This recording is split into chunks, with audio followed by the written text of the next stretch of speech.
یاد وساتئ نن موږ ګستاخ نه دی پرېښی نه موږ سبا پرېږدو هغه د آقا نامدار د وخت نه راواله او موږ هغه وخت نه آواز کړی دی گستاخ رسول کا ایک ہی سزا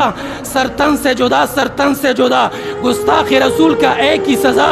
سرتن سے جدا سرتن سے جدا گستاخ رسول کا ایک ہی سزا ابن خطال وګوره د هغې نه موږ سر غوڅ کړی دی ابن خطال هغه سړی دی چې هغې به اشعار جوړول هغې به امام الانبیا په صفت خبرې کولې هغې به د امام الانبیا توهین کو یو دوه وینځې ساتلې وي هغې به دا سندرې ویلې مکه چې فتح شوه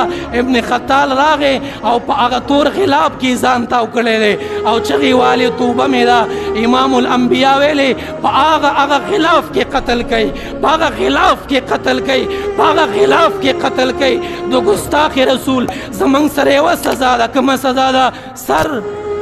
سر سر سر سر سر تن سے جدا سر سر تن سے جدا سر تن سے جدا سر تن سے جدا او د دې تر شا چې څوک هم ولاړ دي چاہے یې وزیر اعظم دی چاہے یې هر قسمه خلک دي یاد وساته او ګستاخ رسوله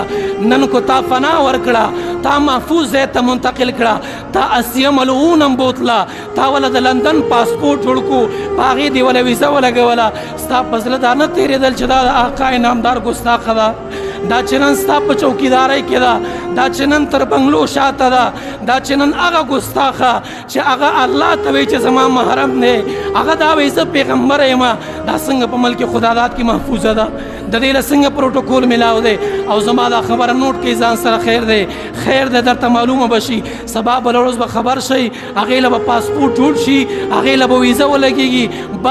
با عزت ته به رها شي خو زما خالد غازي تر اوسه پورې ولې په جیل کې دی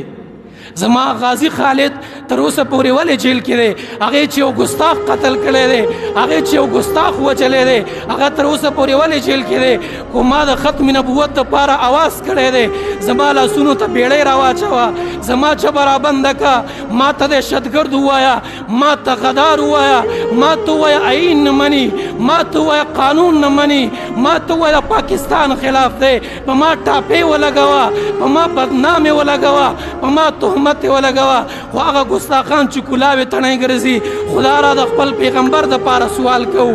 بلکې پاکستان د لا اله الا الله په نوم باندې آزاد دی چې لا اله الا الله ته کنځلې کېږي د کلمې تپوس خو کم سے کم وکئ که نه یار چې لا اله الا الله ته کنځلې کېږي پیغمبر ته کنځلې کېږي قرآن ته کنځلې کېږي زموږ د ژوند څه مقصد دی